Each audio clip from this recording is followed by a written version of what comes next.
বন্ধুরা, আজকেও আমি পুরভরা আলুর দম করেছি। এর আগেও দেখিয়েছি। হলুদ আর নুন জলের মধ্যে দিয়ে এটা ভাপিয়ে নিয়েছি। আলু ভাজা হয়ে গেছে। আমি ডালটা 3 ঘন্টা ভিজিয়ে রেখেছিলাম। হালকা একটু মিক্সিতে দিয়েছি, কিন্তু হাফের মতন আর কি ভাঙা হয়েছে। আলুটাও তাই আমি একটু ভাপিয়ে নিয়েছিলাম হলুদ জলে। আগে ডালটা কিছুটা হয়েছে, তারপরে আমি আলুটা দিলাম। এর মধ্যে আছে আদা আছে, জিরে আছে, ধনে আছে, আর একটু ডাস্ট গুড় আছে। এখানে দু রকমের বাদাম আছে, কাজু বাদাম আছে আর চিনে বাদাম আছে। এটা ভেজে এটা খিচখিচে ভাবটা আছে, গুঁড়িয়ে নিয়েছি। এটা গড়া হয়ে গেছে।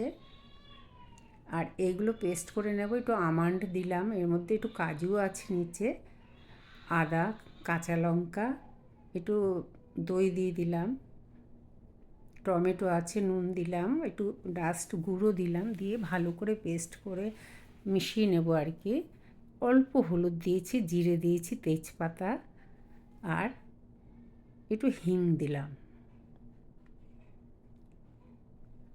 এটা ভালো করে কষে ফোটানো জল দেব। একটু ঘি দিয়ে দিলাম, সামান্য একটু আবার হিং দিলাম।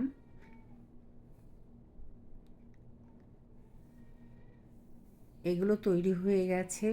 বন্ধুরা, একদম শুকনো না হলে ভালো হয়, অল্প ঝোল থাকলে ভালো হয়, খেতে খুব টেস্টি হয়। আর আলুর ভেতরেও রসটা ঢোকে।